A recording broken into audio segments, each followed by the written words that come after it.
Hi everyone, welcome to Allison Appreciates. Allison Appreciates, and I am a Law of Assumption coach with a soothing bent and a focus on nervous system regulation, a focus on feeling good while you assume things. So let's talk 3D and how obnoxious it can be. And I completely understand the second I heard about Neville and, we can just assume to have whatever we want. This sounds amazing. And it is, as we all know. If you know anything about LOA, Law of Assumption, assume it to be real, live in the end. It's wonderful. But there are a couple things that we need to keep in mind as we get into this work. And a big one is you have to make your imagination more important than 3D. That's a non-negotiable, because why the 3D bums you out so much, and I've been there, so I totally understand, is because you're giving too much weight to assumptions that you held in the past that have shown up. Okay, you're making them more important than what you're creating, than what you're now assuming to be true. Because, as we all know, manifestation basically is an instant unless you're a mega guru, and then sometimes not even then. And you don't really want it to be instant, because since we have 70,000 thoughts, if they were all instant, how much would that suck? Because there would be 1,000 cars on our lawn, and the perfect wardrobe, and more than one house, and a fantastic SP, but maybe a couple other ideas of SP, this one and this one. Oh, it would be too much. It wouldn't work. That's why there is that buffer of time to allow us to focus and to keep that focus up, to keep the focus up on what we prefer. That's why the two gifts, which I always go back to, it's one of my favorite Neville concepts, are mind and speech.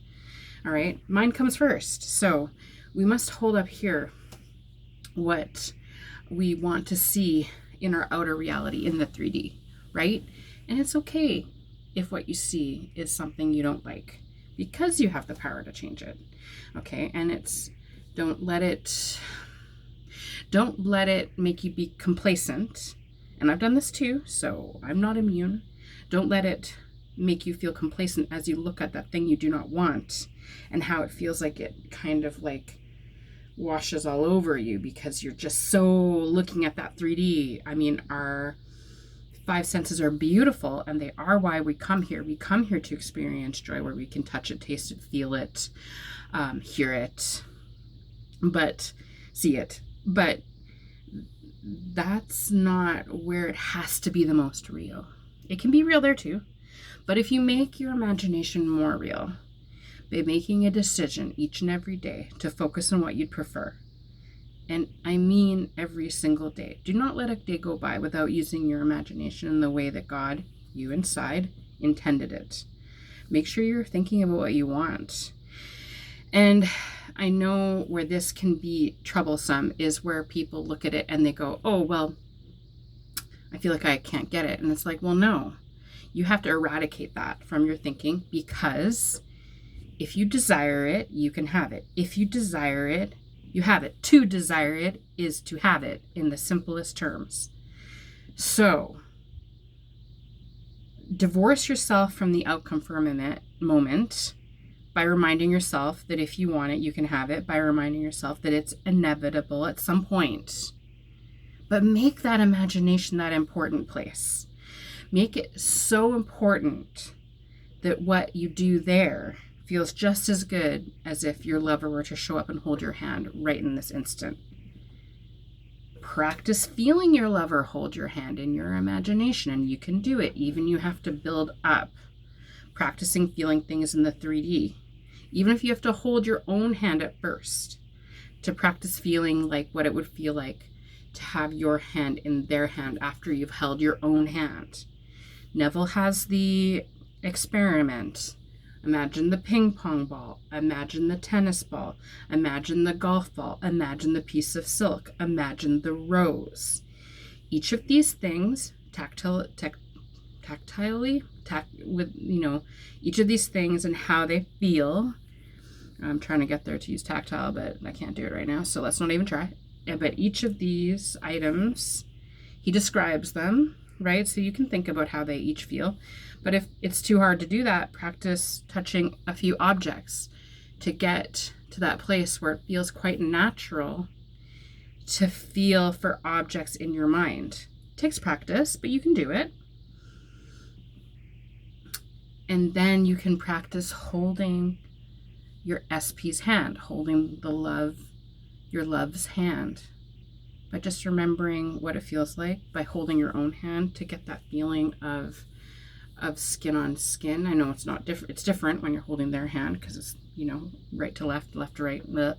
It's not going to be the same, but you can imagine it. You can imagine the warmth of their hand, the softness or roughness of their hand. Maybe you're feeling their wedding ring on their hand, right? As you feel your wedding ring in your imagination. So that's the key, is to make your imagination more important than 3D, to spend as much time there as you can. Like, I understand you have to live your real life, but just make your imagination more important. Make what you're creating more important than what has come before it. When we drive a car, we don't look down at our feet. No, you look ahead at the road. You look to see what's coming ahead of you. You don't look within a 1 foot radius of the car. No, you're looking ahead. So that's what we need to do, is we need to decide that it's more important to think about our imagination as that a starting point where thoughts become things, and that we give it more weight, because that's why it was given to us. The 2 gifts are mind and speech. We were given our imagination to populate it with what we want.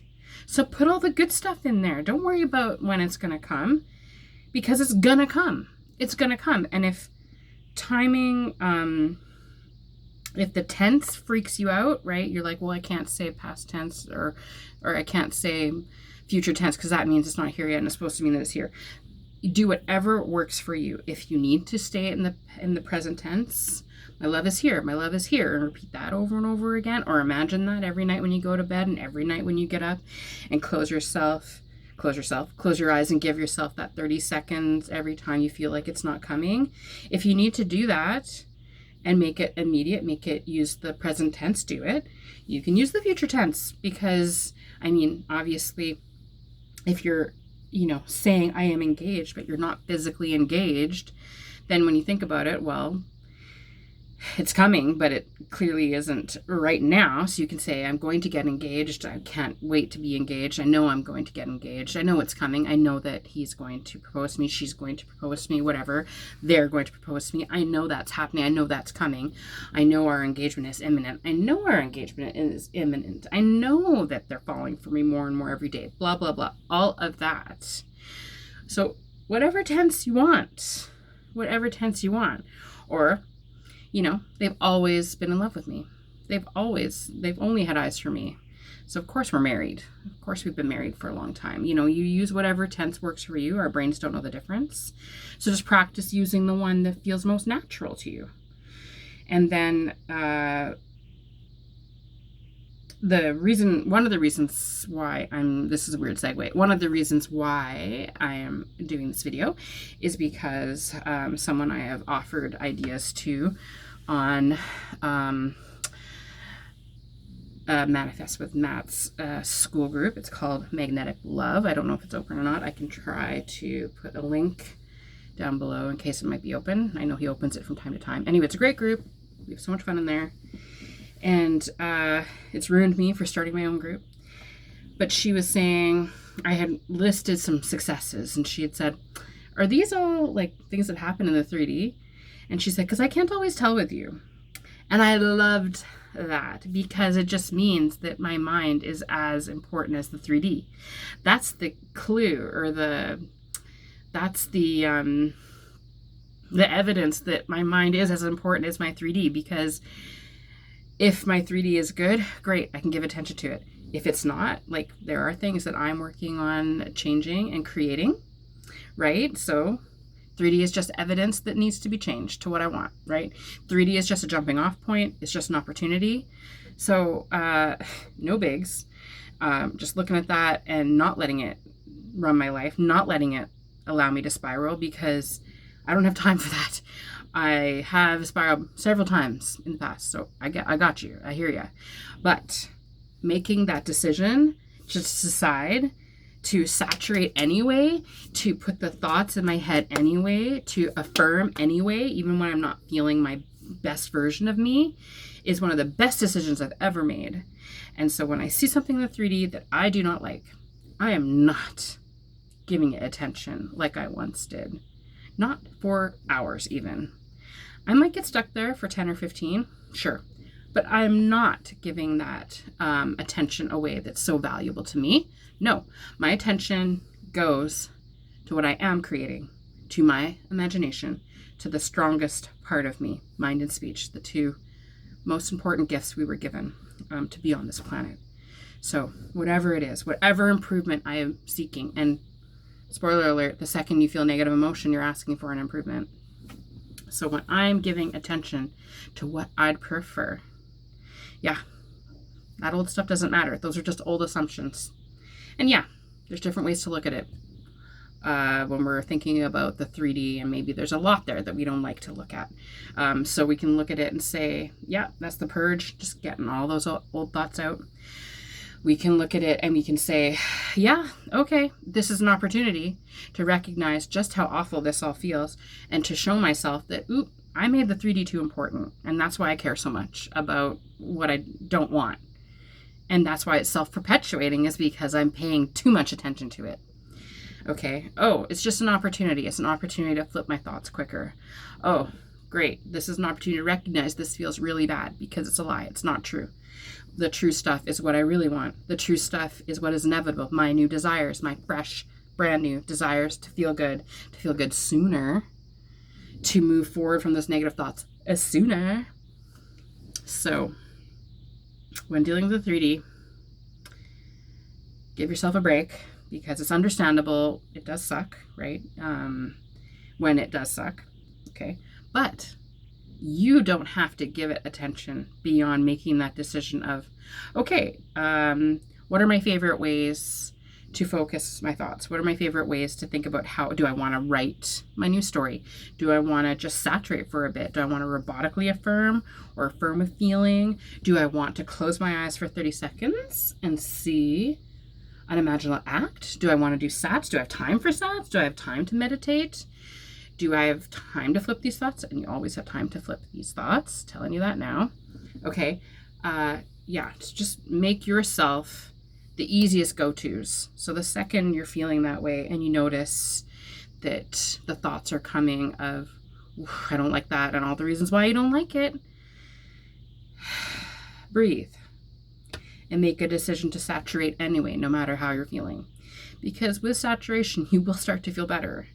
If you set a timer, and I've been doing this a lot lately, set a timer for 10 minutes and saturate, and saturate for those 10 minutes of a good feeling thought. Money always comes to me. Money is easier for me. Money is always coming to me. Money is easily coming to me. Money is always easily coming to me.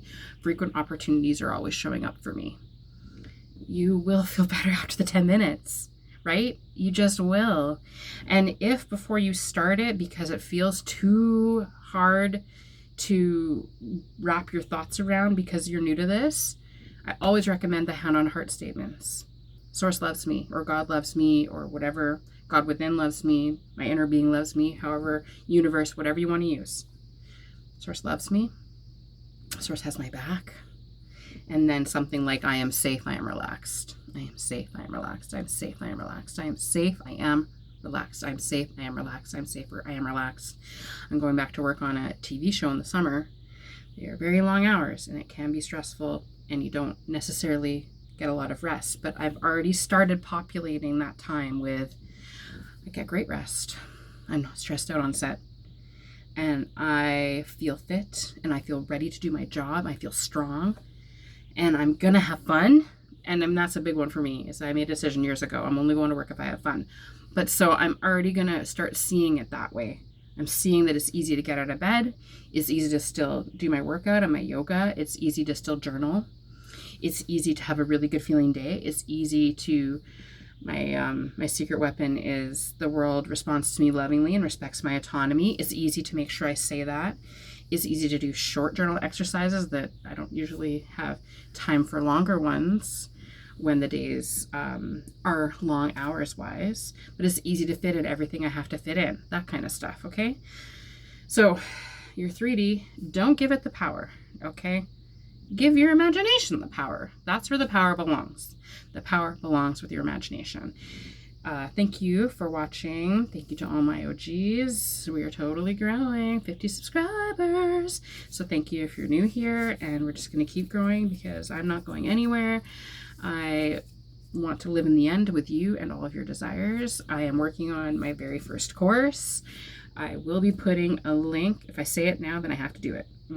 I will be putting a link for my Buy Me a Coffee page. So if you like my content and want to send me a couple of bucks, you can. I will have, I will have a course up there soon. It's going to be a, spoiler alert, it's going to be a self-love course, so that's going to come. And there'll be introductory pricing on that. And I will be building in email coaching of some kind. I just don't know how I'm going to structure that yet.